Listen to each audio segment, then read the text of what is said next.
কি সাহস! তাহলে ঘুমন্ত অবস্থায় কি করবে আল্লাহ মালুম। অনেককে একবার জিজ্ঞেস করতে হবে সে ঘুমন্ত অবস্থায় তিথি কখনো তার রুমে এসেছিল কিনা। নোরা এই কথা ভেবে নিজের মাথাতেই গাঁটটা মারলো। অনেক ঘুমন্ত অবস্থায় থাকলে কিভাবে বুঝবে তার রুমে কে এসেছে আর কে আসেনি? তবে একটা জিজ্ঞাসা করা তো যায়, অনেক ঘুমানোর সময় দরজা খুলে ঘুমায় নাকি বন্ধ করে, তাহলেই বোঝা যাবে। নোরা ওয়াশরুমে গেল ফ্রেশ হতে। অনেক চোখ খুলে তাকালো, তারপরে নিজে নিজেই হাসলো। ওরা আজকেও সারাদিন ঘুরে কাটিয়েছে, তবে আজ সবাই একসাথে।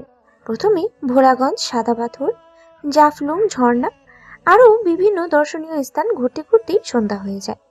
পরের দিন ঠিক করা হয় বিছানাকান্দি যাবে, কিন্তু নোরা রাজি হলো না।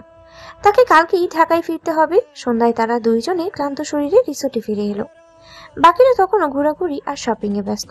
জাফলং এ স্বচ্ছ পানিতে প্রায় আধ ঘন্টার মতো শুয়েছিল নোরা। ওর এখন ঠান্ডা লেগে গলা ভেঙে তা একটা অবস্থা। অনেকটা ওরও তাই। রিসোর্টে ফিরে অনেক ভেজা জামা কাপড় চেঞ্জ করলো, আর নোরা ঢুকলো গোসলে। 20-25 মিনিটের গোসল শেষে চুল মুছতে মুছতে বের হয়ে দেখলো অনেক সোফাতে গা এলিয়ে টিভি দেখছে। নোরা অনেকের কাছে গিয়ে বসলো, আহ্লাদে গলায় বলল, এই কি করছেন? অনেক মুচকি হেসে নোরার গালে টিপ দিয়ে বলল, টিভি দেখি। দেখবেন না টিভি? টিভি পচা। তাহলে কি করব? আমাকে দেখবেন। তুমি দেখালেই না দেখবো। অনেকের কথার অর্থ ধরতে পেরেই নোরা চোখ বড় করে তাকালো। তারপরে তার হাতে জোরে একটা কামড় বসিয়ে দিল। অনেক কাকিয়ে উঠে বলল, আহ! আর বলবেন এইসব কথা? নোরা নিজ দায়িত্বে টিভি বন্ধ করলো। রিমোটটা এক সাইডে ফেলে কঠিন গলায় বলল, নিন এবার গল্প করুন। কি গল্প শুনবে?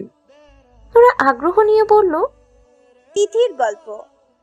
অনেক বিরক্ত নিয়ে বলল, ওর আবার কি গল্প? বলুন না শুনি। কি বলবো? তুমি প্রশ্ন করো, আমি উত্তর দেই। আচ্ছা, তিথির সাথে যে ঘটনা আপনি ফোনে লিখে রেখেছেন, ওই রকম ঘটনা কি আর কখনো ঘটেছে? অনেক গম্ভীর মুখে বলল, না, ভুলেও না। আর কখনো ঘটলে ওই মেয়েকে শূন্যে তুলে আছাড় মারতাম আমি। নোরা হেসে উঠল। অনেক রাগী গলায় বলল, টপিক চেঞ্জ করো, ওর বিষয়ে কথা বলতে ভালো লাগছে না। তাহলে আমার বিষয়ে বলুন। তোমার বিষয় কি? আমাকে আপনি কবে থেকে ভালোবাসেন? ডায়েরিতে লেখা ছিল 16ই জানুয়ারি 2020। আচ্ছা, এতদিন ওয়েট করে কিভাবে থাকলেন? তার উপর আমাকে কিছু বুঝতে পর্যন্ত দেননি। দিনের পর দিন আমাকে ফলো করে গেছেন, অথচ আমি জানতেও পারিনি, ঘুণাক্ষরেও কিছু টের পাইনি। কিভাবে সম্ভব বলুন না? অনেক হালকা হাসলো। আসলে ইচ্ছে করেই কোনোদিন তোমার সামনে আসিনি, ভয় লাগতো। নোরা অবাক হয়ে বলল, কিসের ভয়ে? শুনেছিলাম তুমি নাকি ছেলেদের সাথে প্রেম করো আর ছ্যাঁকা দাও। এটা নাকি তোমার প্যাশন। এমনকি তোমার ফেসবুক প্রোফাইলের বায়োতেও ছিল, flirting is my passion, flirting in my vein, so boy think twice. এইসব দেখে আমার ভয় লাগতো, যদি আমার সাথেও এমন কিছু করো। আর রিজেক্ট হওয়ার ভয় তো ছিলই। তুমি আমাকে রিজেক্ট করলে আমি মরে যেতাম। আপনি কি পাগল? আপনি কি করে ভাবলেন আপনার মতো ছেলেকে আমি রিজেক্ট করব? সেই যোগ্যতা আমার আছে। শুধু একবার প্রপোজ করেই দেখতেন, নাচতে নাচতে রাজি হয়ে যেতাম। এইখানেই তো ভয়। আমি তোমাকে প্রপোজ করলে তুমি হয়তো আমার হাইট, ওয়েট, ফিগার এসব দিয়ে আমাকে বিচার করতে। তখন কিন্তু সেটাকে বলা হতো মোহ, যা সাময়িক, খুব অল্প সময়ের জন্য। তার উপর তোমার বয়সটাও ছিল সেরকম। চোখের দেখায় ভালো লাগাকেই তখন ভালোবাসা মনে হয়। আমি তোমাকে প্রপোজ করলে তুমি ভাবতে ছেলেটা তো সুন্দর, একটু বাজিয়ে দেখি, অ্যাকসেপ্ট করে ফেলি। কিন্তু আমার ভালোবাসার গভীরতা বোঝার সাধ্য তোমার হতো না। তারপর একটা সময়ে আমার থেকেও বেটার কাউকে পেলে তোমার মনে হতো সে আরো পারফেক্ট। তুমি কারো গুরুত্বটা বুঝতে না। কিন্তু যখন আমি তোমার টিচার হলাম, তুমি আমাকে দেখলে, জানলে, পরিচিত হলে, বুঝতে পারলে আমি কেমন মানুষ। কিন্তু সত্যি করে বলো তো, অনিক স্যার মানে আমার মধ্যে তুমি যেমন অ্যাটিটিউড দেখেছো, তা কি সত্যিই তোমার পছন্দনীয়? তুমি কি এমন ছেলে আগে পছন্দ করতে? নোরা ঠোঁট উল্টে বলল, তাহলে আমাকে তোমার কেন ভালো লাগলো? আমার কোনো কিছুই তো তোমার পছন্দ ছিল না। আমি তো এক্সট্রা ভাবওয়ালা ছিলাম, তাই না? নোরা লজ্জা পেয়ে হাসলো। অনেক বলল, এই যে সবসময় এত রুড বিহেভ করতাম তোমার সাথে, আজাইরা লেকচার দিতাম, ধমকাতাম, বোরিং বোরিং কথা বলতাম, তবুও তুমি আমার সব কথা মনোযোগ দিয়ে শুনতে।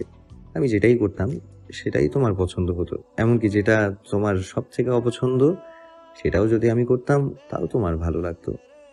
নোরা মাথা নেড়ে বলল। হ্যাঁ লাগতো। অনেক বলল। আর আমার কাছে একটু কম অ্যাটেনশন পেলেই তোমার মন খারাপ হয়ে যেত। হয়তো খুব মন খারাপ হতো। আমি অন্য কারো প্রশংসা করলে, অন্য কারোর সাথে হেসে হেসে কথা বললেও তোমার রাগ হতো, হিংসে হতো। অবশ্যই হতো, বিশেষ করে তন্নি। অনেক হো হো করে হেসে দিল, বলল। জানি তো এসব কেন হতো জানো নোরা, কারণ তুমি আমাকে ভালোবাসতে। এটা তুমি এটা তুমি নিজে রিয়েলাইজ করেছো। আমি তোমার কাছে কতটা ইম্পর্টেন্ট সেটা তুমি এখন নিজেই বুঝো। কিন্তু যদি আমি তোমাকে সরাসরি প্রপোজ করতাম তাহলে হয়তো আমার জন্য এসব ফিলিংস তোমার কখনোই আসতো না। তুমি আমাকেও আর 5টা সাধারণ ছেলের মতোই ট্রিট করতে। কিন্তু এখন আমি তোমার কাছে সাধারণ কেউ নই, খুব স্পেশাল আমি তোমার কাছে, তোমার বেস্ট চয়েস। আমি তো এটাই চেয়েছিলাম, তোমার বেস্ট চয়েস হতে। নোরা হঠাৎই অনেকের গলা জড়িয়ে ধরে বলল। আপনি এমনিতেও আমার বেস্ট চয়েস। শুধু আমার কেন, আপনি যে কারোর জন্য বেস্ট বেস্ট বেস্ট বেস্ট। আমি পৃথিবীর সবচেয়ে সৌভাগ্যবতী যে আমি আপনাকে পেয়েছি। আল্লাহর দেওয়া সব থেকে দামি উপহার হলেন আপনি। আমি আপনাকে কখনো হারাতে চাই না। Dot dot dot. মানে? মানে আমার ক্ষেত্রেও তাই। আমিও তোমাকে কখনো হারাতে চাই না, সারা জীবনের জন্যও চাই। নোরা হেসে অনেকে শক্ত করে জড়িয়ে ধরল। হঠাৎ ফোনের শব্দে দুজন আলাদা হলো। নোরার ফোনটা বাজছে। অনেক ফোনের স্ক্রিনে তাকিয়ে দেখলো বাবা লেখা। সে দীর্ঘশ্বাস ছেড়ে বলল।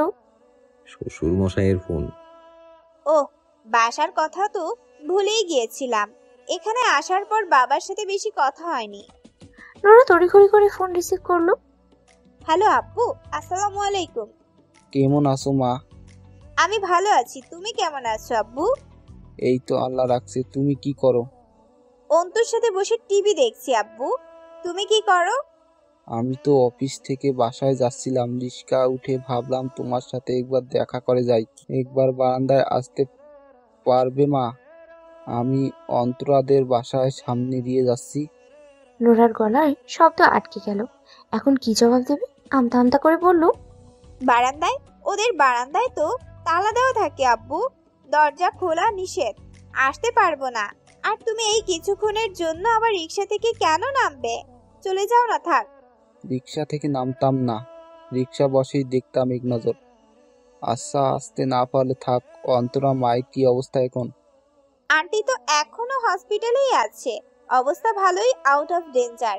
তুমি টেনশন করো না আব্বু, 2-1 দিনের মধ্যেই আন্টিকে রিলিজ দিয়ে দিবে। তারপর আমিও বাসায় চলে আসব। ও তাই? আচ্ছা, সাবধানে থেকো মা, ঠিক মতো খাওয়া দাওয়া করো। আর কিছু দরকার লাগলে বাবাকে অবশ্যই ফোন করবে। আচ্ছা আব্বু, তুমি টেনশন করো না, আমি একদম ঠিক আছি। আর তুমিও ভালো থেকো, মাকে টেনশন করতে নিষেধ করো। আচ্ছা মা, রাখছি। আচ্ছা বাবা। নোরা ফোন কেটে একটা লম্বা শ্বাস ছাড়লো। অনেকের দিকে তাকিয়ে বলল। খুব জোর বেঁচে গেছি। বাবা আমাকে দেখার জন্য অন্তরাদির বারান্দায় যেতে বলছিল। কি একটা বিপদে পড়তাম বলেন তো। অনেক নোরাকে কাছে টেনে বলল। নোরা হেসে বলল। ধ্যাত। অনেক নোরাকে কিস করতে যাচ্ছিল, এমন সময় আবারও ফের ফোন বেজে উঠলো। অনেক ফোনের স্ক্রিনে তাকিয়ে বলল।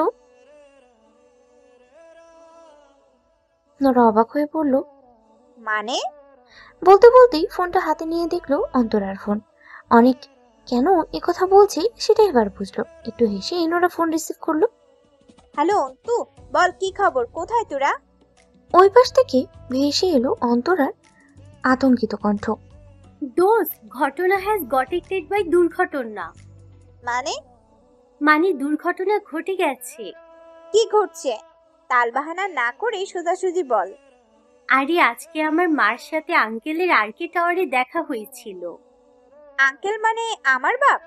তো কি আমার বাপ? আমার বাপকে কি আমি আঙ্কেল ডাকি? তোর বাপকে তো ডাকি।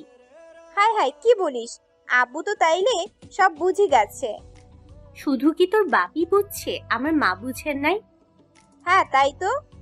তুই যে আমার সুস্থ স্বাভাবিক মাকে আইসিইউতে ভর্তি করিয়ে সিলেট ঘুরতে এসেছিস, আর আমিও যে তোর বাপকে নিয়ে মিথ্যা বলেছি, এটা এখন তারা বুঝে গেছে। কিন্তু ভাগ্যিস দুজন যে একজন অন্যজনকে সুস্থ দেখে হার্ট অ্যাটাক করেনি, এটাই বড় বিষয়। না হলে আমরা যে প্যাচ লাগিয়ে আসছি, এতক্ষণে তাদের হার্ট ফেল করে আসলে আইসিইউতে থাকার কথা ছিল।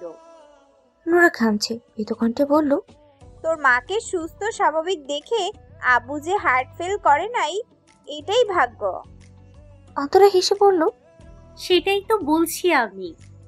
তোর হাসি পাচ্ছে, এদিকে আমার কান্না আসছে। এত ভয়ের কিছু নেই, আমি আম্মুকে ম্যানেজ করে ফেলছি। বলছি আমি কক্সবাজার ট্যুরে আসছি সব ফ্রেন্ডদের নিয়ে। আম্মু হয়তো একটু গ্যাজাবে, পরে মাফ করে দিবে। তুইও এখন আঙ্কেলকে ফোন দিয়ে এটা বল, আর মাফ চা। আঙ্কেল তো ঠান্ডা মেজাজের মানুষ, মাফ করে দিবে। নোরা হতাশ গলায় বলল, খুব সবের কথা বলেছিস বোন, কিন্তু আমার বাবা এত সহজ সরল না। উনি আমাকে একটু আগেই ফোন দিয়েছিল, বলছিল তোদের বাসার বারান্দায় আসতে, আমাকে নাকি দেখবে। এবার বুঝতে পারছি কেন বলছে। ওরে, আঙ্কেলের তো ব্যাপক বুদ্ধি। ওইদিকে আম্মুর কাছে আমার খবর জেনে নিল, আর এদিকে তোকেও বাঁচিয়ে দেখলো। কিন্তু আমি তো ফেঁসে গেছি। একটু আগেই আব্বুকে বানিয়ে বানিয়ে কত মিথ্যা বললাম। এবার আমার কি হবে রে দোস্ত?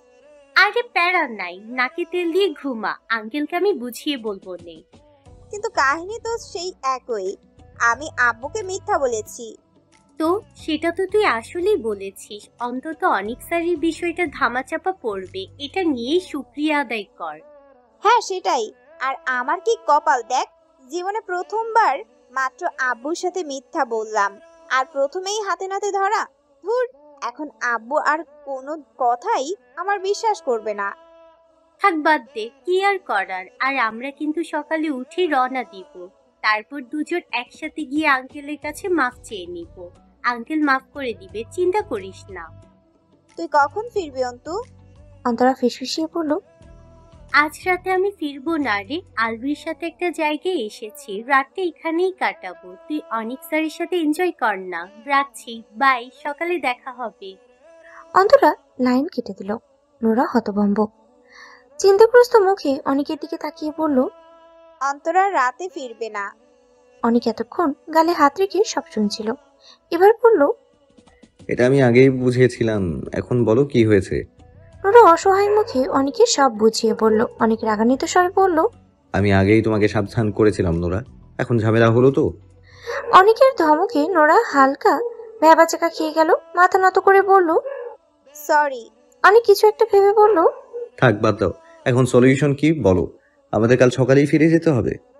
আপনারা যেতে না চাইলে থাকুন, আমি আর অন্তরা চলে যেতে পারবো। পাগল, আমি তোমাদের একা ছাড়বো? এত রিস্ক নেওয়ার দরকার নেই। নোরা হঠাৎ হেসে বলল, এখানে না এলে তো আমার জীবনের বেস্ট মুহূর্তগুলোই মিস করে যেতাম।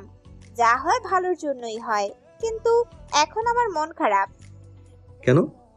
কাল এখান থেকে চলে যাচ্ছি যে, তাই।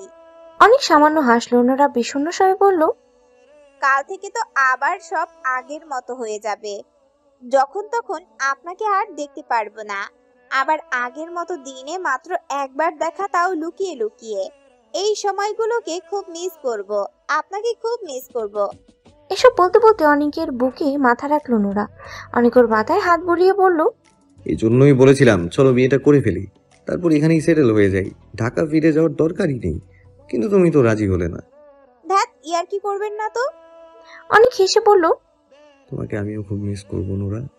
এখন শুয়ে পড়ো, অনেক রাত হয়েছে। আমি পাশের রুমে সাব্বির ভাইদের সাথে যাচ্ছি। না, ওই এক রুমে এত মানুষ কি করে থাকবেন? দরকার নেই, আপনি এখানেই সোফায় শুয়ে পড়ুন। কত বড় সোফা! আমাকে রুমে রেখে তুমি ঘুমাতে পারবে তো? ভয় লাগবে না? নোরা আড়ষ্ট কণ্ঠে বলল। না, লাগবে না। পরপর আবারও বলল, আচ্ছা, কি দরকার আজ রাতটা ঘুমানোর? চলুন না, আমরা বসে বসে গল্প করি। নোরার ভেজা চুল থেকে মিষ্টি গন্ধ আসছে, মায়াবী মুখটা কি স্নিগ্ধ। ক্রমশ ঘোর আকর্ষণের দিকে টেনে নিয়ে যাচ্ছে মেয়েটা। যতক্ষণ কাজ থাকবে ততক্ষণই বিপদ। অনেক তাকে দূর করার জন্যই বলল, না, ঘুমাতে হবে, না হলে সকালে উঠে জার্নি করতে পারবে না। এখন যাও, ঘুমাও গিয়ে। আমাকেও ঘুমাতে দাও। অনেক উল্টো দিকে ঘুরে শুয়ে পড়ল। নোরা কিছুক্ষণ বসে থেকে সেও চলে গেল ঘুমাতে। সকালে সবাই সিলেট থেকে বাস ধরে রওনা দিল ঢাকার উদ্দেশ্যে। ঢাকায় পৌঁছানোর পরে নোরা আর অন্তরা দুজনেই মিলেই আনিস সাহেবের কাছে ক্ষমা চাইল। অন্তরা বলল, সরি আঙ্কেল, নোরার কোনো দোষ নেই, আমি ওকে জোর করে নিয়ে গেছিলাম। আনিস বললেন, তোমাদের মিথ্যা বলাটা উচিত হয়নি। ট্যুরে যাওয়ার বিষয়টা আমাদের জানালেই হতো। আমি কি অনুমতি দিতাম না? এত বড় একটা মিথ্যা সাজানোর কি দরকার ছিল? নোরা মাথা নিচু করে বলল। সরি আব্বু। আনিস বললেন, এবারের মতো মাফ করলাম, আর কখনোই যেন এমন না হয়। তারপর অন্তরার বাড়িতে গিয়েও একই কাজ। নোরা বলল, সরি আন্টি, অন্তরার দোষ নেই, আমি ওকে জোর করে নিয়ে গিয়েছিলাম। অন্তরার মা দুজনকেই ক্ষমা করলেন, তবে তিনিও সাবধান করলেন আর কখনো যাতে এমন না হয়। দুই বান্ধবী নিজেদের পরিকল্পনা সফল করতে পেরে গর্বিত। একসাথে বসলো গল্প করতে। 3 দিন 2 রাতের ট্যুরে কে কি মজা করলো, কেমন করে কাটালো সেই গল্প।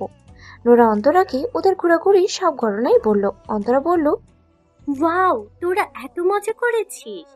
হুম, এই 2 দিন আমার লাইফের বেস্ট 2 দিন ছিল, আমি কখনো ভুলবো না। তোরা কি করেছিস? কোথায় কোথায় ঘুরেছিস? আমরা তো তেমন ঘোরাঘুরি করিনি, আলতি আমাকে অন্য আরেকটা রিসর্টে নিয়ে গেছিল। নোরা চোখ বড় করেই শুধালো, কি বলছিস? তোরা আলাদা আরেকটা রিসোর্টে ছিলি?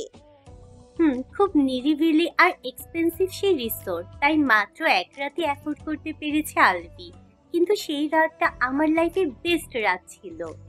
নোরা দুষ্টুমি হেসে দিয়ে বলল। সারা রাত কি করেছিস শুনি? অন্তরা ঢং করেই চিকন গলায় বলল। বলা যাবে না। নোরাও আর ঘাটালো না ব্যাপারটা। সে যা আশঙ্কা করেছে তা যেন না হয়। সবকিছুই ভালোই চলছিল। অনেক নোরার প্রেম কাহিনীও আগের গতিতে এগিয়ে যাচ্ছিল। আস্তে আস্তে নোরার একাডেমিক টেস্টের সময় চলে এলো, কিন্তু নোরা পড়াশোনা নিয়ে মোটেও সিরিয়াস হচ্ছে না। মেডিকেলের অ্যাডমিশন টেস্ট তার একদম ভালো হয়নি। এখন সামনে ঢাবি আর বুয়েটের এক্সাম। 3 রাত এক করে পড়াশোনা করছে নোরা। অনেক সিদ্ধান্ত নিয়েছে সে নোরাকে বাসায় এসেই পড়াবে। বুয়েটে চান্স পেয়ে গেলে নোরা হবে তার জুনিয়র। তাই সে খুব ডেডিকেশনের সাথে নোরাকে পড়াতে চাইছে। লীরা আর আনিস সাহেবের সাথে এই বিষয়ে কথা বলল নোরা। আনিস সাহেব মেয়ের পড়াশোনার প্রতি এত আগ্রহ দেখে খুশি হলেন। তাছাড়া বুয়েটের মতো প্রতিষ্ঠানে ছাত্র এত অল্প বেতনে বাসায় এসে পড়াতে চাইছে, এটাই তো বিস্ময়কর ব্যাপার। যে শুনে সেই অবাক হয়। আনিস সাহেব মত দিয়ে দিলেন। অনেক যখন নিয়মিত নোরাদের বাসায় যাতায়াত করে 2-3 ঘন্টা সময় তার নোরার সাথেই কেটে যায়।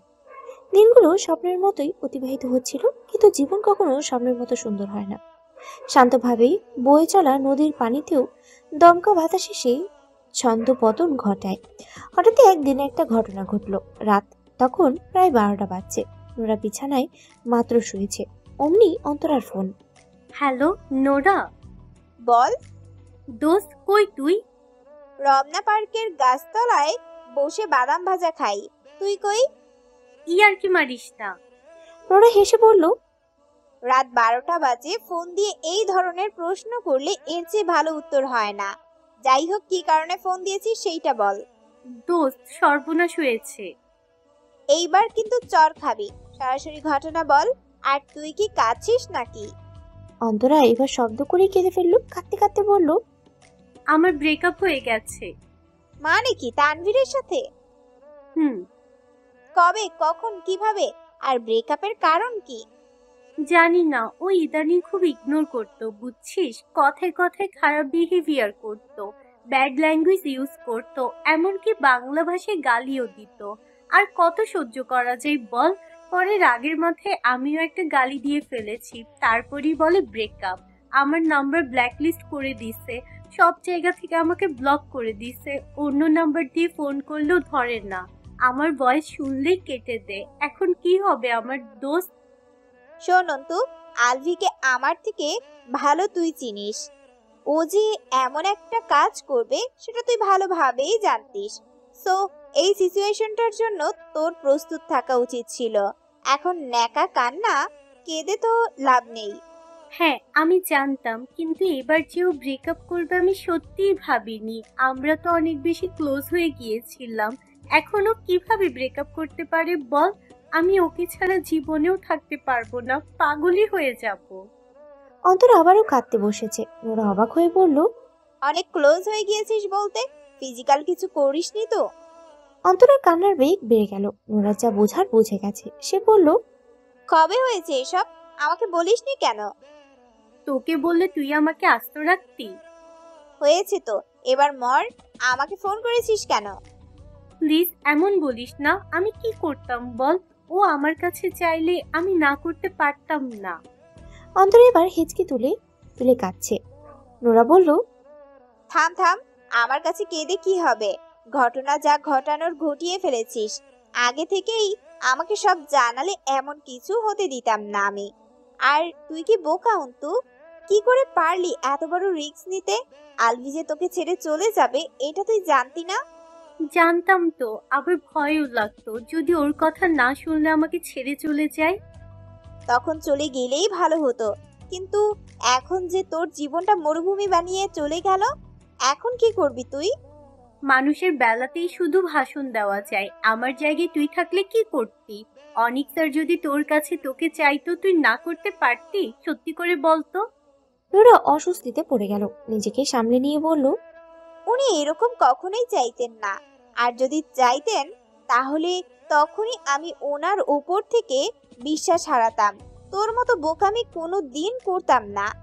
অন্তরা আর কিছু বলল না, শুধু কাঁদছে। নোরা বলল, আচ্ছা শোন, টেনশন করিস না, আমি দেখছি কিছু করা যায় কিনা। ওই আলভিকে উচিত শিক্ষা দিয়েই ছাড়বো, দেখিস। আচ্ছা তোদের ব্রেকআপ কবে হয়েছে? ইগনোর তো অনেক দিন করেই করছিল, আজকে সন্ধ্যায় একদম ক্লিয়ারলি ব্রেকআপ করলো। আচ্ছা তাহলে শোন, তোকে একটা আইডিয়া দেই।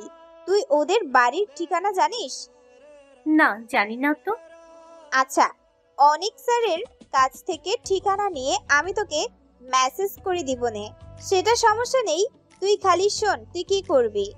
নোরা অন্তরাকে সব প্ল্যান বুঝিয়ে দিল। অন্তরা বলল, যদি এতেও কাজ না হয়? না হলে আর কি করার, কোর্ট কাছারি করতে হবে, পুলিশের ঝামেলায় জড়াতে হবে, ডিরেক্ট মামলা করে দিবি, কোনো ছাড় নেই। দোস্ত, এটা আমার বাসি জানাজানি হলে কিন্তু আমি শেষ। তুই আগে কেন ভয় পাচ্ছিস? এইটা বোঝ, তুই নিজে অলরেডি ফেঁসে গেছিস। এখন আলভিকে ফাঁসাতে হবে, যেভাবেই হোক ফাঁসাতে হবে। অন্তরা চোখ মুছে প্রতিবাদী কণ্ঠে বলল, হুম। ঠিক আছে, এখন তাহলে নিশ্চিন্তে ঘুমা, আর মাথায় চকটা সাজিয়ে ফেল। কিভাবে কি করবি আমি অনিক স্যারের কাছ থেকে অ্যাড্রেস নিয়ে তোকে মেসেজে পাঠাচ্ছি। Okay, good night. Good night. Antara এর পরের দিন বাক্স পেটরা গুছিয়ে আলভিদের বাড়িতে চলে গেল। অন্তরা আলভিদের বাসার দরজায় নক করেছে। দরজা খুললেন আলভির মা আফিয়া খানম। অন্তরা চোখে মুখে কান্নার ছাপ, চোখ নাক ফুলে লাল হয়ে দেখাচ্ছে। হাতে লাগেজ ব্যাগ, ওড়না দিয়ে ক্রমাগত চোখ মুখ মুছছে আর কাঁদছে মেয়েটি। বিধ্বস্ত অপরিচিত মেয়েটিকে দেখে আফিয়া খানিক ঘাবড়ালেন, হকচকিয়ে বললেন, কে তুমি? কাকে চাও? অন্তরা ক্রন্দনরত অবস্থায় বলল, আলফি বাসে আছে? না, আলভি তো বাসায় নাই। তুমি আলভির কে হও? আপনি কি আন্টি, মানে আলভির মা? হ্যাঁ, কিন্তু তুমি কে? আর কাঁদছো কেন এইভাবে? অন্তরা শুরু করলো চূড়ান্ত নাটক।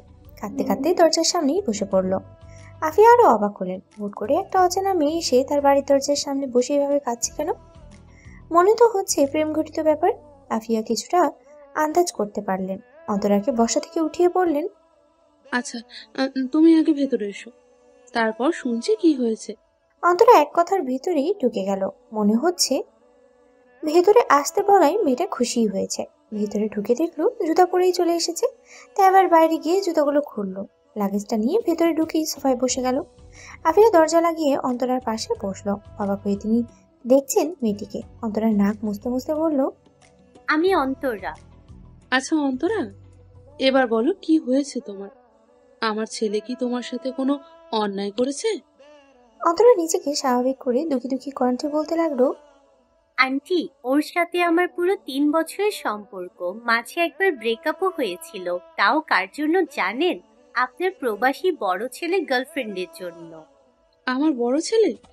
মানে আবির? হ্যাঁ, ওই আবির ভাইয়ার একটা গার্লফ্রেন্ড ছিল, কি যেন নাম, আদ্রিতা না পাদ্রিতা জানি। আদ্রিতা?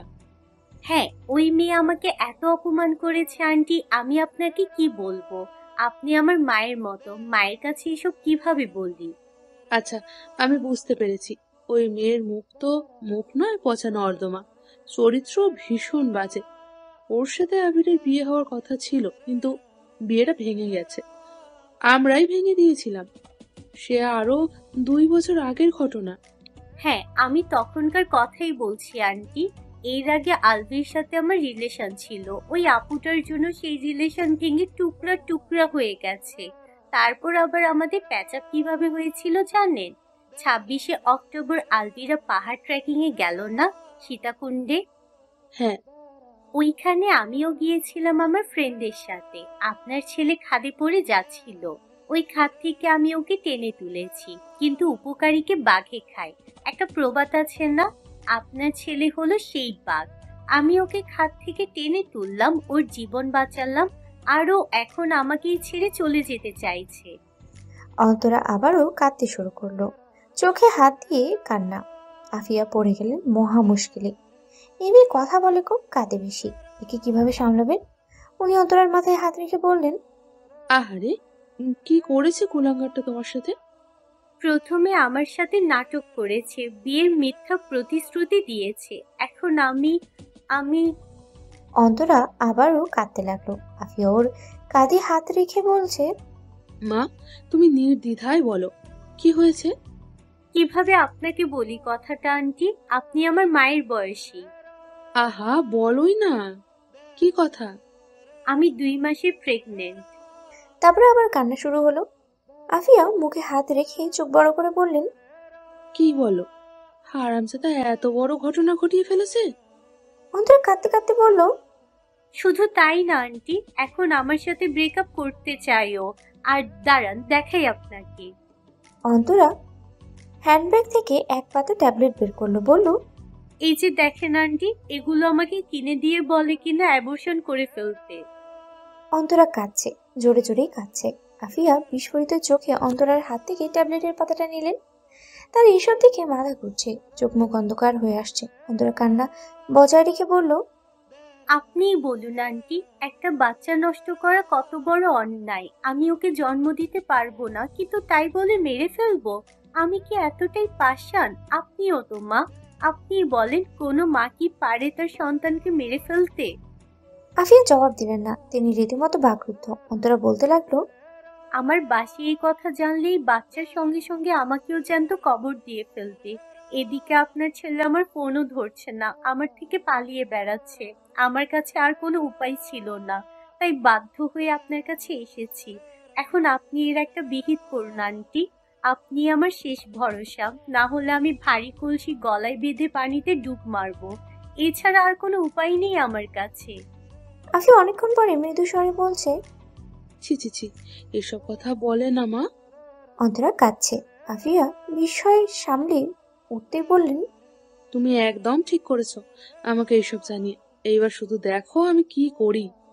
তুমি ওঠো মা, অনেক কান্নাকাটি করেছো, আর না, চোখটা মোছো। আন্টি, বাসে আমার বিয়ের কথা চলছে, কিন্তু আমি অন্য কাউকে কিভাবে বিয়ে করি বলেন? তাই ব্যাগ ট্যাগ গুছিয়ে বাসা থেকে একেবারে চলে এসেছি। আপনি যদি আমাকে আশ্রয় না দেন, তাহলে আমি আত্মহত্যা করব। আমার ছেলে তোমার সাথে যেটা করেছে তার মাসুল ওকে দিতেই হবে। ও খালি আজ বাসায় আসুক। অন্তরা মাথা তুলে বলল, আন্টি, আমি কিন্তু একেবারে বাসা থেকে চলে এসেছি। এই মুখ নিয়ে বাড়ি ফেরা আমার পক্ষে আর সম্ভব না। যদি আপনারা এখান থেকে আমাকে তাড়িয়ে দেন, তাহলে আমি সোজা রেল লাইনে গিয়ে মাথা দেব। আফিয়া ভয় ততস্থ হয়ে বললেন, আরে কি আবল তাবল কথা, তোমাকে তাড়িয়ে দিচ্ছে কে? যাও, আলভির ঘরে গিয়ে বসো, হাত মুখ ধুয়ে ফ্রেশ হও। খেয়েছো কিছু? না। দুপাশে মাথা নাড়লো অন্তরা। আফিয়া বললেন, আচ্ছা ঠিক আছে, আমি তোমাকে খাবার দিচ্ছি। যাও মা, যাও, আর কান্নাকাটি করো না। অন্তরা কাঁদতে কাঁদতে আলভির ঘরে গেল। আফিয়া মুখে হাত চেপে সোফায় বসে রইলেন। তার এখনো হাত পা কাঁপছে, বুকের মধ্যে টিপটিপ করছে। তার কুলাঙ্গার ছেলেটা তলে তলে এত কাহিনী ঘটিয়ে ফেললো, আর উনি কিছুই টের পেলেন না। আলভি বাসায় এসে দেখলো অন্তরা তারই ঘরে তারই বিছানায় আরাম করে শুয়ে মোবাইল টিপছে। অন্তরাকে বাসায় দেখে আলভির মাথায় বাজ পড়লো যেন, বিস্ময়ে ঘাবড়ে গিয়ে বলল, তুমি তুমি এখানে কি করছো? অন্তরা মুচকি হেসে বলল, এই তো তোমার জন্য অপেক্ষা করছিলাম জান। মানে তুমি আমার বাসায় অ্যাড্রেস করতে পেলে? আলভি আতঙ্কে অস্থির, আশেপাশে তাকিয়ে দেখলো কেউ আছে নাকি। মা বাবা জিজ্ঞেস করলে সে কি উত্তর দেবে? অন্তরে উঠে বসতে বসতে চোখ টিপে বলল, পেয়েছি, মন দিয়ে খুঁজলে সব পাওয়া যায়। এখনই আমার বাসা থেকে বের হও। সরি, এটা সম্ভব না। মানে ওই যে দেখো, আমার লাগেজ সব গুছিয়ে একেবারে চলে এসেছি তোমার কাছে। আলভির মাথা কাজ করছে না, অন্তরা এসব কি বলছে। সে তীব্র মেজাজ দেখিয়ে বলল, তুমি কি ফাজলামো করছো আমার সাথে? দেখো, এসব করে কোনো লাভ নেই। আমি একবার বলে দিয়েছি, রিলেশন রাখবো না মানে রাখবোই না। নাও গো টু হেল।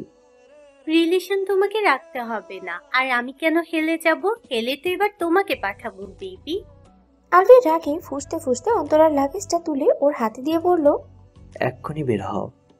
এমন সময় আফিয়া ঘরে ঢুকলেন, পাথর কঠিন মুখে বললেন, ও কোথাও যাবে না, ওকে আমি থাকতে দিয়েছি, ও এখানেই থাকবে। আলভি অবাক হয়ে বলল, ও, এবার বুঝতে পেরেছি। মেয়েটা তোমার ব্রেন ওয়াশ করে এই বাসায় ঢুকেছে, তাই না মা? এই বাসায় ওকে আমি 1 মিনিটও টিকতে দেব না। এই বের হও। আফিয়া ঠাস করে আলভির গালে চড় মারলেন। মায়ের আক্রোশী আচরণে ভ্যাবাচেকা খেল। আফিয়া ক্ষুব্ধ কণ্ঠে বললেন, এত বড় একটা কাণ্ড করার পরও লজ্জা করে না তোর? তুই আবার ওকে বাসা থেকে বেরিয়ে যেতে বলছিস? বাসা থেকে তো তুই নিজে বের হবেই। আজকে তোর বাবা আসুক, তারপর তোর বিচার হবে। অন্তরা, তুমি চলে এসো, আমার ঘরে থাকবে। আফিয়া অন্তরাকে নিয়ে চলে গেল।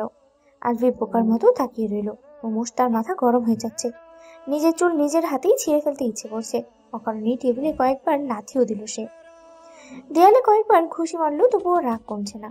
আলভির বাবা আহসানুল্লাহ বাসায় এসে সব শুনলেন, তবে তিনি কোনো প্রতিক্রিয়া দেখালেন না। কেবল বিরাট একটা লাঠি নিয়ে আলভিকে বেধড়ক পেটানো শুরু করলেন। আফিয়া ঘাবড়ে গেলেন এই অবস্থা দেখে। পেটাতে পেটাতে ছেলেকে না মেরেই ফেলেন। উনি কাপা হাতে অনিকের মা এলোরাকে ফোন করলেন। অনিকরা ওদের এলাকাতেই থাকে। যে কোনো সমস্যা সহযোগিতায় প্রতিবেশীর মতোই ছুটে আসেন এলোরা। আফিয়া এলোরাকে ফোন করে বাড়ির পরিস্থিতি জানালেন, অনুরোধ করলেন অনিককে যেন এখানে পাঠানো হয়। এলোরা শুনে হা হতাশ করতে লাগলেন। আলভি ছেলেটাকে কত ভালো ভেবেছিলেন তিনি, অথচ সে সব কি করলো? অনেক এসে আলভিদের বাড়ির পরিবেশ ঠান্ডা করলো। হাসানুল্লাহ আর আফিয়াকে নিয়ে বৈঠকে বসলো। অনেক মাঝখানে দুই পাশে হাসানুল্লাহ আর আফিয়া, সামনে মাথা নিচু করে দাঁড়িয়ে আছে আলভি। মার খেয়ে ওর চেহারাই বদলে গেছে। হাসানুল্লাহ এখনো শান্ত হননি, একটু পরপরই মেজাজ গরম করে ছেলেকে মারতে যাচ্ছেন। অন্তরা আফিয়ার ঘরেই চুপচাপ বসে আছে। বসার ঘরে কি আলোচনা হচ্ছে সেটাও কানে পেতে শোনার চেষ্টা করছে। অনেক অন্তরা আর নোরার প্ল্যানের ব্যাপারে সবই জানতো। সে হাসানুল্লাহকে ঠান্ডা করার উদ্দেশ্যে বলল, আঙ্কেল, এভাবে রাগারাগি করে লাভ নেই। ঘটনা যেহেতু ঘটে গেছে, আমাদের উচিত এখন একটা সমাধানে আসা। হাসানুল্লাহ রাগান্বিত গলায় বললেন, সমাধান পরে, আগে এই কুলাঙ্গারকে আমি পুলিশে দেব। কত বড় জানোয়ার, একটা মেয়ের গোটা জীবন নষ্ট করে দিল। এমন আরো কত জায়গায় কত কাহিনী করছে, ও জানে আর ওর আল্লাহ জানে। ওই কুত্তার বাচ্চা, ওই হারামজাদা। তুই এখনই বের হ, আমার বাসা থেকে বের হ তুই। অনেক হাসানুল্লাহর হাত ধরে বলল, আঙ্কেল থামেন, মাথা ঠান্ডা করে ভাবেন। ওকে পুলিশে দিলে মান সম্মান আপনাদেরই যাবে, আর মেয়েটারও বাসায় জানাজানি হবে, বদনাম ছড়াবে। তার চেয়ে ভালো আমি একটা কথা বলি, অন্তরাদের বাসায় আপনারা বিয়ের প্রস্তাব পাঠান। বিয়ে ছাড়া আর কোনো উপায় নেই। হাসানুল্লাহ আরো চটে গেলেন, উচ্চ গলায় বললেন, কোনো মেয়ের বাবা মা রাজি হবে এই অধমের কাছে মেয়ে দিতে? ও তো এলাকার ভাদেম্মা, না আছে কোনো চাকরি, না আছে কোনো যোগ্যতা। এই গাদাকে আমি কেমনে বিয়ে করাই, কিসের ভরসায়? আঙ্কেল, এত কথা চিন্তা করার সময় এখন না। এত বড় দুর্ঘটনা যেহেতু ঘটে গেছে, বিয়ে ছাড়া আমি আর কোনো উপায় দেখছি না। তাছাড়া বিয়ে না দিলে মেয়েটা যদি উল্টাপাল্টা কিছু করে, তখন কিন্তু দোষ আবার আপনাদের ঘাড়েই এসে পড়বে। পরিস্থিতি আরও ঘোলাটে হয়ে যাবে। এমনিতে তো হ্যারাসমেন্টের কেস হতো, পরে কিন্তু হয়ে যাবে মার্ডার কেস। আফিয়া মাথা নেড়ে বললেন, হ্যাঁ বাবা, ঠিক বলেছ, আমিও সেটা ভেবেই মেয়েটাকে ঘরে রেখেছি। হাসানুল্লাহ খানিকটা আতঙ্ক নিয়ে বললেন, এখন কি হবে বাবা? কিছু একটা করো তুমি। অনেক বলল, শোনেন আঙ্কেল, আমি যেটা বলছি সেটা একবার ভেবে দেখেন। আপনি অন্তরাদের বাসায় প্রস্তাবটা দেন। বাবা, তুমি যতটা সহজ ভাবছো বিষয়টা কিন্তু অতটা সহজ না। ওরা কেমনে রাজি হবে? আর এই গাধার বাচ্চার কাছে তো অন্ধ খোড়া মেয়েও বিয়ে দিবে না কেউ। আঙ্কেল, অন্তরা আমার স্টুডেন্ট। আমি না হয় টিচার হিসেবে ওর মা বাবার সাথে কথা বলবো, ওদেরকে রাজি করানোর চেষ্টা করব। আপনি খালি প্রস্তাব দেন, বাকিটা ম্যানেজ করার দায়িত্ব আমার। আসাদুল্লাহ মাথা নেড়ে বললেন। ঠিক আছে, দেখি। অমনি আলভি চেঁচিয়ে উঠল। না আব্বু, আমি বিয়ে করবো না।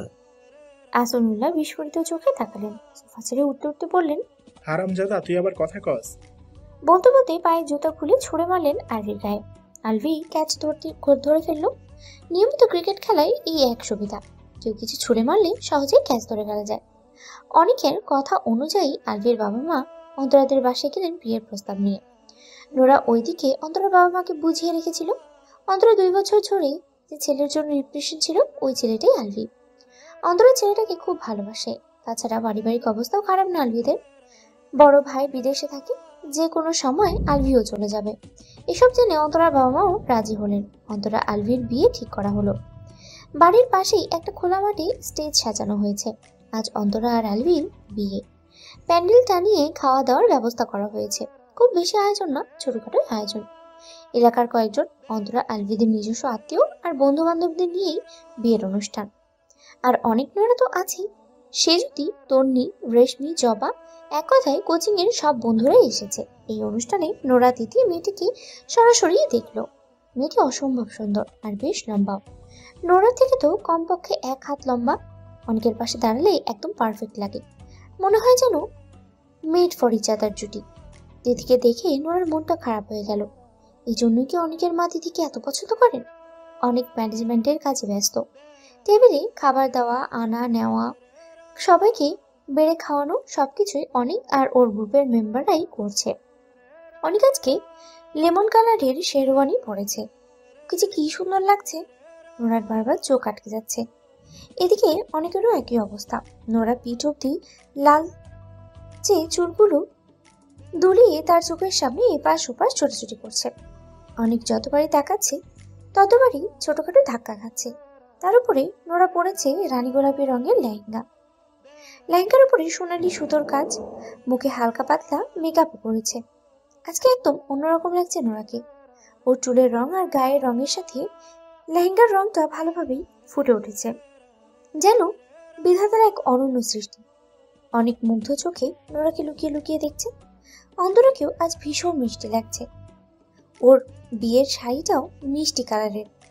সেই শাড়িতে অন্তরাকে অপরূপ লাগছে। বধূ বেশি কি সব মেয়েদের কি এত মানায়?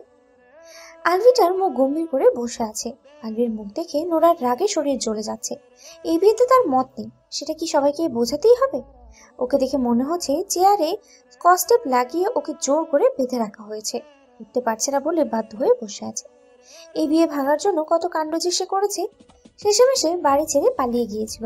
পরে আহসানুল্লাহ হুমকি দিলেন অন্তরাকে বিয়ে না করলে ওকে ত্যায্যপুত্র করবেন। বাবার সম্পত্তির কানাকড়িও সে পাবে না। সেই ভয়েই বেচারা বিয়ে করতে রাজি হয়েছে। আলভি অসহায় মুখ দেখে নোরা মনে মনে পৈশাচিক আনন্দও পাচ্ছে। নোরা খেতে বসার সময় ইচ্ছে করেই অনেকের মা এলোরার পাশে বসলো। মিষ্টি মিষ্টি কথা বলে যদি হবু শাশুড়িকে একটু পটানো যায় সেই আশায়। কিন্তু লাভ হলো কই? এলোরা একটিবারের জন্য নোরার সাথে কথাও বললেন না, এমনকি নোরার দিকে তাকালেন পর্যন্ত না। নোরা বাম সাইডে বসেছিল। ডান সাইডে এলোরা তিথির জন্য জায়গা রেখেছিলেন। তিথি এসে ওখানেই বসলো। অনেক টেবিলে খাবার দিতে আসার সময় হাসি মুখে একবার বলেছিল, মা, ও নোরা আমার স্টুডেন্ট। তখন উনি নোরার দিকে তাকিয়ে মুচকি হেসেছেন। সেই হাসিতেও কপটতা, কৃপণতা। নোরার মনটা একেবারেই খারাপ হয়ে গেল। তবে অনেকের বাবা ইশাক সাহেব নোরার সাথে হাসি খুশি মুখেই গল্প করেছেন। ইশাক পান খেতে খুব ভালোবাসেন। খাওয়া দাওয়ার পর্ব শেষ হওয়ার পরে অনেক নোরার হাতে একটা পান দিয়ে বলল বাবার কাছে নিয়ে যেতে। নোরা ইসাককে পান দিয়ে গেল। সেই উসিলাতেই গল্পও হলো। অনেক ইসাককে নোরার পরিচয় বলল। পরিচয় বলতে শুধু নাম। ইসাক বাকিটা নিজে থেকেই বুঝে নিলেন। হবু শ্বশুর মশাইকে নোরার বেশ পছন্দই হলো। হাসি খুশি ধরনের মানুষ, অথচ অনেকের মাকে দেখলে মনে হয় মুখের মধ্যে সারাক্ষণ ভারী কিছু পরে রেখেছেন। হাসতে যেন ভীষণ কষ্ট হয় না, আর গালগুলো সারাক্ষণ ফুলে থাকে, যেন খুব রাগী মানুষ। অনুষ্ঠান যখন প্রায় শেষের দিকে, ওনার বিদায় হচ্ছে, অন্তরা মা বাবা জড়িয়ে ধরে কান্নাকাটি করছে। সেই মুহূর্তে অনেক নোরাকে টেনে একটা নির্জন জায়গায় নিয়ে এলো। নোরা হাঁটতে হাঁটতে বলল, কোথায় নিয়ে যাচ্ছেন আমাকে? লং ড্রাইভে। মানে? অনেক যখন দেখলো আশেপাশে কেউ নেই, তখন নোরাকে কোলে তুলে নিল। নোরার ভালো লাগলেও সে বিরক্তির ভান করে বলল, ধুর, কি করছেন? কেউ দেখে ফেললে? অনেক জবাব দিল না। নোরাকে গাড়ির ভিতরে এনে বসালো, তারপরে নিজে বসলো ড্রাইভিং সিটে। নোরা বলল, আমরা এখানে কেন আসলাম? কার গাড়ি এটা? আদনান ভাইয়ের 1 ঘন্টার জন্য ম্যানেজ করেছি, তোমাকে নিয়ে লং ড্রাইভে যাব। এত রাতে হঠাৎ লং ড্রাইভে কেন? তুমি এত সুন্দর করে সেজেছো কেন? এই অবস্থায় একটু আদর করতে না পারলে তো আফসোসে মরেই যেতাম। অনেক নোরার কোমর ধরে ওকে নিজের কোলের উপরে বসালো। নোরা লজ্জায় লুটিয়ে পড়েছে, বলল, আপনার উদ্দেশ্যটা কি বলুন তো? এভাবে আমাকে অনুষ্ঠানের মাঝখান থেকে তুলে নিয়ে আসলেন। সবাই তো পরে আমাদের খুঁজবে। খুঁজুক, সবাইকে খুঁজতে দাও। আজ রাতের জন্য নিখোঁজ হব আমরা। নোরা আর কিছু বলার আগেই অনেক ওকে গ্রাস করে নিল। আলভি ছাদের রেলিং এর উপরে বসে সিগারেট খাচ্ছে। ওর দুই পাশে শিপন আর আরিফ, আলভির 2 ঘনিষ্ঠ বন্ধু। ওর সকল কুকর্মের সঙ্গী। 3 জনের হাতেই মদের বোতল। আলভি মদও খাচ্ছে আর বেহুশের মতো খালি টলছে। শিপন আলভিকে উদ্দেশ্য করে বলল, কি রে মামা, আর কত খাবি? আজকা না তোর বাসর রাত, আজকা এত খাস না, অসুবিধা আছে। আলভি চেঁচিয়ে উঠল, রাত তো বাসর রাত, এটা বালের রাত। এই বিয়ে আমি মানি না, আবার বাসর। ওই মাইয়ার লাগে বাসর অনেক আগে হইয়া গেছে। অয় এখন আমার কাছে মাল, ওইটাই মাল, এইটাও মাল। ওই মালের থেকে এই মালটা ভালা, এইটাই খাই। আলভি মদের গ্লাসে চুমুক দিল। আরিফ বলল, তুই বিয়াটা করলি কেন তাহলে? আলভি তার ছেলের হাসি দিল। চাপ মামা চাপ, চাপে পইরা করছি। ওই মাইয়ারে বিয়ে না করলে আমার বাপে আমার ত্যায্য করতো। কপাল করে একটা বাপও পাইছি বটে, সারা জীবনটাই তেনা বানিয়ে দিল। আলভি হাতের গ্লাসটা জোরে ছুঁড়ে মারল। ঝনঝন শব্দে গ্লাসটা ভেঙে পড়ল। শিবন বলল, আরে কি শুরু করলি? আরিফ বলল, আলভি বলল, ওই থাম, আমি কোনোখানে যাব না। ওই মাইয়ার কাছে তো জিন্দিগিতেও না। ওরে আমি মানি না, মানবো না।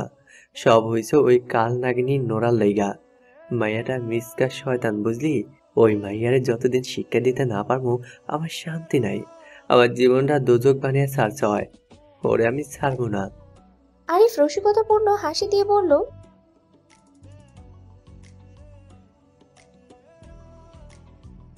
শিবন আরিফের কথাই হাসলো। আলভি আগুন গরম চোখে তাকালো। আচমকা আরিফের গালে চড় বসিয়ে দিল সে। আরিফ হকচকিয়ে গেল। আলভি কাঁপা কাঁপা কণ্ঠেই বলল, তুই এই কথা কইয়া আমার রাগ আরো 100 গুণ বাড়িয়া দিছস। বুকের মধ্যে দাও দাও করে আগুন জ্বলতেছে আমার। এই আগুন এত সহজে নিভব না। ওই মাইয়ারে তো আমি দেখালমই, তোরেও দেখালমো। শিবন বলল, কি করবি দোষ? মুখে অ্যাসিড মারবি? আলভি বাঁকা হেসে পড়ল, ওই যা করছে ওইটার লাইগা এই শাস্তিও খুব কম হইয়া যায়। আমার পুরো জীবনটা নষ্ট করছে ওই মাইয়া। ওর জীবন আমি তেজপাতা বানাবো। ওরে এমন শিক্ষা দিব যেন সারা জীবন মনে রাখে, আমার নাম বুকের মধ্যে গাইতে রাখে, চাইলেও যেন কোনোদিন ভুলতে না পারে। আলভি শয়তানি হাসিতে মত্ত হলো। ওর চোখে মুখে তীব্র ক্রোধ উপচে পড়ছে। শিপন আর আরিফও সেই হাসি দেখে ভয়ে শিউরে উঠল। এই হাসি যেন হাসি নয়, সর্বনাশের একটা ইঙ্গিত। নোরা চলন্ত গাড়ির জানালায় এক হাত বের করে হাতের উপরে মাথা ঠেকিয়ে আনমনেই বলল, জানেন, আজকে অন্তরা আর আলভির বাসর রাত। অনেক ড্রাইভ করতে করতে বলল, জানি। তারপরেই ছোট্ট নিঃশ্বাস ফেলে বলল, আমাদেরটা যে কবে হবে। নোরা অনেকের দিকে তাকিয়ে ভ্রু কুঁচকে বলল, বিয়ে হওয়ারই কোনো চান্স নেই, আর উনি এলেন বাসর নিয়ে। স্বপ্ন দেখারও লিমিট লাগে। বিয়ে হওয়ার চান্স নেই মানে কি বলছো? আন্টি তো আমাকে পছন্দই করেন না। দেখলেন না খাবার টেবিলে কিভাবে এড়িয়ে গেলেন? আরে ধুর, তুমি ওইটা নিয়ে চিন্তা করছো? পাগল। মা তোমাকে হয়তো চিনতে পারেনি, চিনলে এমন করতো না। আপনি যেভাবে পরিচয় করিয়ে দিয়েছেন, চিনতে না পারার তো কথা না। আমার মনে হয় উনি নিশ্চয়ই চিনতে পেরেছেন। অনেক এ কথার জবাব দিতে পারল না। কি করে দেবে? তার কাছে তো জবাব নেই। নোরাও প্রশ্ন করলো না এই বিষয়ে। অনেক নিজেও খুব ভালো করেই জানে তার মা এই সম্পর্কে সন্তুষ্ট নয়, কিন্তু সেটা নোরাকে বুঝতে দিতে চায় না সে। আর অনেক যেটা বোঝাতে চায় না, নোরা সেটা আগ বাড়িয়ে বুঝতেই চায় না। অনেক বলল, ফুচকা খাবে নোরা? এত রাতে ফুচকা কোথায় পাবেন? তুমি খাবে কিনা বলো। হ্যাঁ, খাবো। ঠিক আছে, তাহলে 10 মিনিট ওয়েট করো। 10 মিনিট পরেই অনেক গাড়ি থামিয়ে কোথায় জানি চলে গেল। নোরা একাই গাড়িতে বসে রইল। একটু পরে নোরা দেখলো অনেক সত্যি সত্যি ফুচকার গাড়ি নিয়ে এসছে।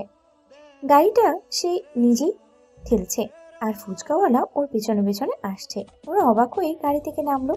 অনেককে জিজ্ঞেস করলো, আপনি এত রাতে ওনাকে কোথায় পেলেন? অনেক হাসি মুখে বলল, তোমাকে নিয়ে লং ড্রাইভে আসবো এই প্ল্যান অনেক আগে থেকেই ছিল। তখনই মামার সাথে অ্যাপয়েন্টমেন্ট করে রেখেছিলাম, কারণ আমি তো জানি আমার বউয়ের ফুচকা হলে আর কিচ্ছু লাগে না, আমাকেও লাগে না। আজকে আলবে অন্তরার বাসর রাত, আর আমাদের ফুচকা রাত। এ কথা বলেই নোরার দিকে এক প্লেট ফুচকা এগিয়ে দিল অনেক। নোরা হেসে ফেললো। ফুচকার প্লেট নিতে নিতে বলল, আপনি আসলেই একটা পাগল। অনেক ফুচকাওয়ালার দিকে তাকিয়ে বলল, মামা তুমি দাঁড়িয়ে আছো কেন? তুমি বানাও, জলদি জলদি বানাও। ও কিন্তু খাওয়াতে খুব ফাস্ট। তুমি একটা বানাতে বানাতে ওর 10টা খাওয়া হয়ে যাবে। নোরা ফুচকা মুখে পড়ে বলল, মামা কি আপনার পরিচিত? অনেক বলল, পরিচিত মানে? আরে আমাদের এলাকার মামা। তোমার কাছে তো অনেকবার ওনার গল্প করেছি, ভুলে গেছো? ভুলিনি, মনে আছে। মামা, আপনি এত তাড়াহুড়ো করবেন না তো, আস্তে আস্তে বানান, আমি এত বেশি খাবো না। ফুচকাওয়ালা হেসে বলল, আরে খান আম্মাজান। বাপজান তো খালি আপনার লাইগাই আমার বাসায় থেকে উঠায় আসেননি। আর বিল নিয়ে চিন্তা করবেন না, আপনাদের লাইগা আজকে ফ্রি অফার। নোরা অনেকের দিকে তাকিয়ে হাসলো। অনেক ফুচকাওয়ালার কাঁধে হাত রেখে বলল, আরে কি বলো মামা, কথায় কথায় এত ফ্রি অফার দিলে চলবো? ব্যবসায় কি লাল বাতি ধরাইবা নাকি? বাপজান, আপনারে ফ্রি দিমু না তো কারে ফ্রি দিমু?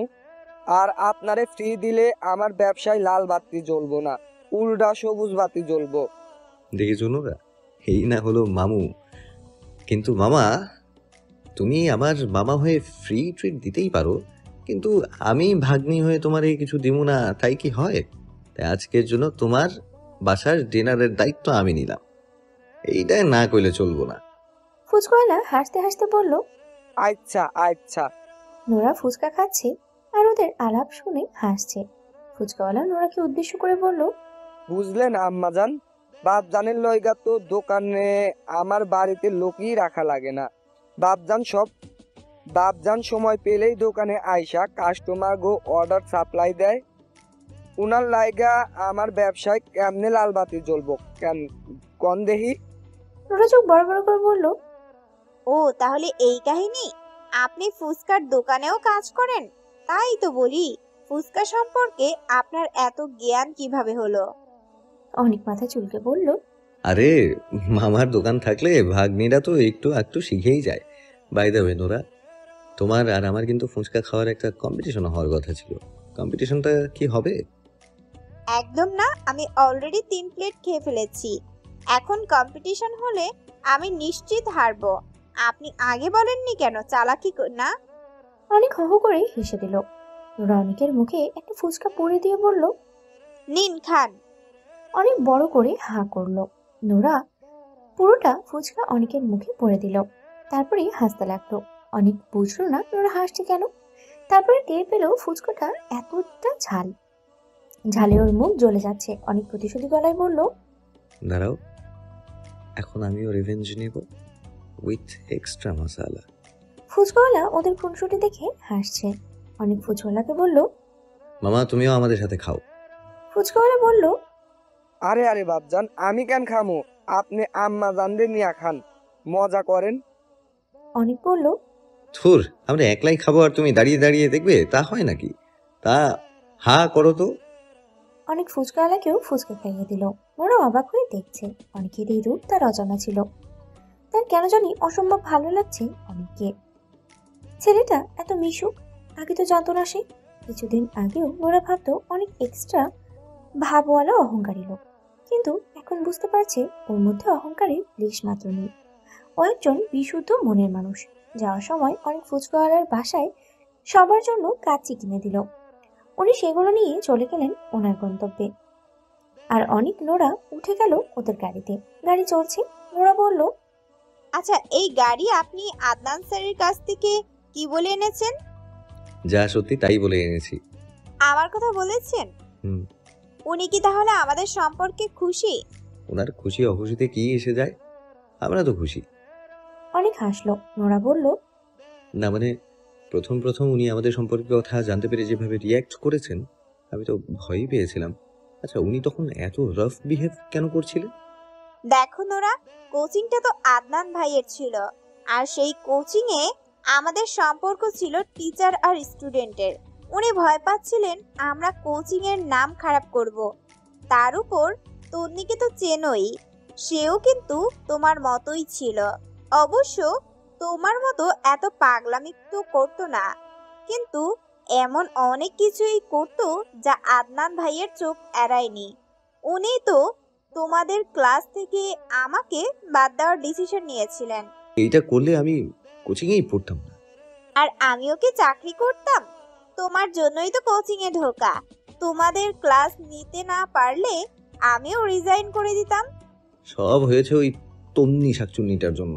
আদনান স্যার হয়তো ভাবছেন আপনি ক্লাস নেওয়ার নাম করে স্টুডেন্টদের সাথে ফ্লার্ট করে বেড়ান, তাই না? এক্স্যাক্টলি। কিন্তু একটা কথা কি জানো, তন্নি যা করতো সব কিন্তু তোমাকে জ্বালানোর জন্য। তুমি কি সেটা বুঝতে? বুঝতাম না আবার, 100 ভাগ বুঝতাম, কিন্তু আপনি তো ওকে পাত্তা দিতেন না, এটাই আমার শান্তি লাগতো। অনেক হেসে বলল, আমার মনে হয় এর পিছনেও তিথির হাত আছে। মানে এখানে তিথি আপুর হাত কোথা থেকে এলো? বাহ, হঠাৎ তিথি আপু বলছো যে? আগে তো শুধু তিথি বলতে। না, আজকের বিয়ের অনুষ্ঠানে ওনাকে দেখে মনে হলো উনি আমার অনেক বড়, বয়সেও বড় আর হাইটেও বড়। তাই ভাবলাম ওনাকে আমার আপুই ডাকা উচিত। নোরা, তিথির বিশাল হাইট দেখে কি তোমার মন খারাপ হয়েছে? নোরা মাথা নিচু করে বলল, আমি যদি তিথি আপুর মতো হতাম তাহলে খুব ভালো হতো। আপনার সাথে দাঁড়ালে আমাকে একদমই মানায় না, মনে হয় বিশাল তালগাছের সাথে ছোট্ট বনসাই। অনেক হু হু করে হেসে দিল। বলল, বনসাইয়ের দাম সম্পর্কে কোনো ধারণা আছে? সেদিক থেকে চিন্তা করলে তুমি সবচেয়ে দামি। আর তুমি জানো তোমাকে আমার কত কিউট লাগে? হয়েছে, বাদ দিন। এবার বলুন, তন্নি ওসব কারসাজির পেছনে তিথি আপুর হাত কিভাবে আছে?